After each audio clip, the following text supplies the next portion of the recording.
दोस्तों आज का बाप कौन बनेगा, पाकिस्तान या फिर भारत? पाकिस्तान और भारत के बीच आज शाम 7 बजे एक जबरदस्त मुकाबला होने वाला है। भारत को एक बहुत बड़ा झटका लगा है, अक्षर पटेल टीम से आउट हो चुके हैं और पाकिस्तान ने भी कल एक अहम मीटिंग की थी जिसमें मोहसिन नकवी और आकिब जावेद साहब ने भी शिरकत की थी। उसमें कुछ अहम फैसले हुए थे, वो आपके सामने रखूंगा। उससे पहले दोस्तों, इस एशिया कप को मैंने एशिया कप नहीं बल्कि कॉमेडी सर्कस का नाम दिया है, क्योंकि जब एशिया कप के टीमों का ऑल कैप्टन्स का एक प्रेस कॉन्फ्रेंस हो रहा था, वहां पर सलमान अली आगा और सूर्या कुमार यादव ने कोई हैंडशेक नहीं किया, हाथ नहीं मिलाया, एक दूसरे को देखा ही नहीं, एक दूसरे के साथ बात ही नहीं की। उसके बाद जब पाकिस्तान और इंडिया का मैच हो रहा था तो वहां पर पाकिस्तान के कप्तान ने टॉस के वक्त सूर्या कुमार यादव के साथ हाथ नहीं मिलाया। उसके बाद भारत ने पाकिस्तान को शिकस्त दिया और मैच जीतने के बाद भारत ने पाकिस्तानी खिलाड़ियों से हाथ नहीं मिलाया। फिर उसी मैच में सलमान अली आगा ने एंडिंग सेरेमनी में शिरकत नहीं की, बायकॉट कर दिया और फिर कल ही पाकिस्तान ने कप्तान का प्रेस कॉन्फ्रेंस ही मनसूख कर दिया। अब पता नहीं आगे क्या होने वाला है। अब इस मैच में क्या इंडिया के खिलाड़ी एक दफा फिर पाकिस्तानी खिलाड़ियों से हाथ मिलाने से इनकार करेंगे?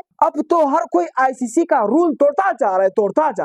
दोस्तों कल पाकिस्तान टीम का एक बहुत बड़ा मीटिंग हुआ है जिसमें मोहसिन नकवी, आकिब जावेद, कोच, कप्तान, इन सब ने वहां पर शिरकत की है। इसमें कुछ बहुत बड़े अहम फैसले भी हुए हैं।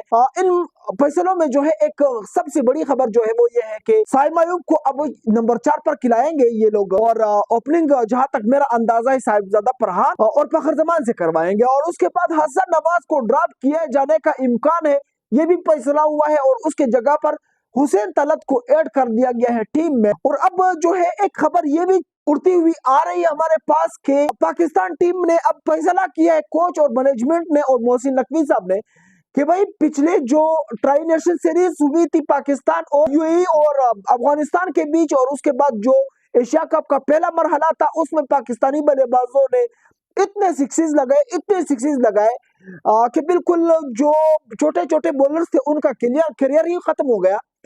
अब जो है पाकिस्तान टीम के मैनेजमेंट, कोच और चीफ साहब ने जो है यही फैसला किया है कि पाकिस्तान को बाबर आजम और मोहम्मद रिजवान वाला गेयर लगा लेना चाहिए और सिंगल और डबल करने चाहिए। सो पाकिस्तान जो है आपको वो पुराने स्टाइल में नजर नहीं आएगा जो वो सिक्सेस लगाते थे या फिर चौके लगाते थे। अब वो सिंगल और डबल करेंगे, 150 करेंगे तो पाकिस्तान खुश हो जाएगा, हारे या जीते कोई मसला नहीं है। और पाकिस्तान टीम के बॉलिंग लाइनअप के बारे में मीटिंग में ये फैसला हुआ है कि हारिस रऊफ और शाहिनशाह अफरीदी को जरूर खिलाएंगे भारत के खिलाफ, उसके साथ एक स्पिनर को डालेंगे, सुफियान मोकीम और इब्रार रहमत में से कोई भी हो सकता है। मोहम्मद नवाज को तो ड्रॉप नहीं कर सकते क्योंकि वो तो ऑलराउंडर है।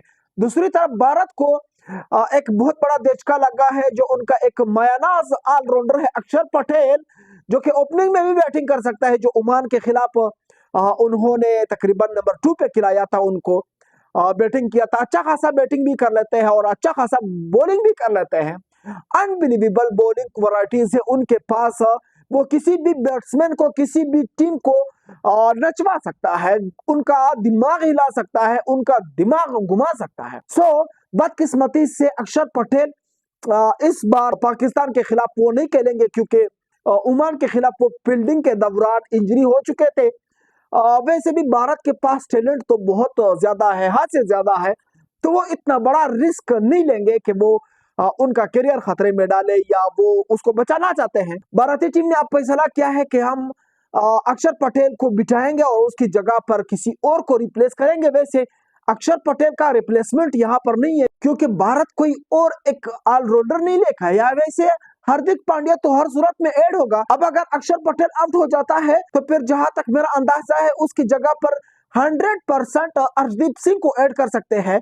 उसके पास in swing, out swing, reverse swing सब कुछ है, पेस भी है और स्लो भी है, सब कुछ वो जानते हैं। वो किसी भी बैट्समैन को आउट कर सकते हैं, मुश्किलात में डाल सकते हैं।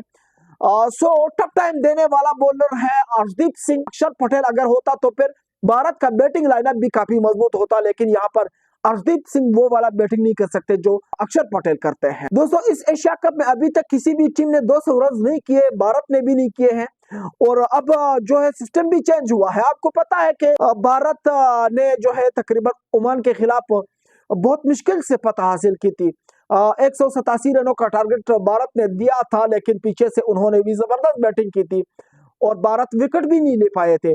उसके बाद जो कल सुपर 4 मरहले का पहला मैच हुआ था बांग्लादेश और श्रीलंका के बीच, बांग्लादेश ने भी तकरीबन जो ऐसे जीत हासिल की जो अनबिलीवेबल था, जो कोई यकीन नहीं कर सकता था। श्रीलंका एक अनबिलीवेबल टीम है, लाजवाब टीम है, उन्होंने हर जगह पर डोमिनेट किया है और श्रीलंका को अब करो मरो वाला सिस्टम शुरू हो चुका है और श्रीलंका को अब पाकिस्तान और इंडिया दोनों के खिलाफ अपने मैचेस जीतने होंगे, तब जाके वो फाइनल के लिए क्वालिफाई कर सकता है। सो अब यहाँ पर जो सुपर 4 मरहले में बांग्लादेश श्रीलंका को शिकस्त दे सकता है, तो पाकिस्तान भी 100% भारत को नाचो नाच नचवा सकता है और भारत को शिकस्त दे सकता है।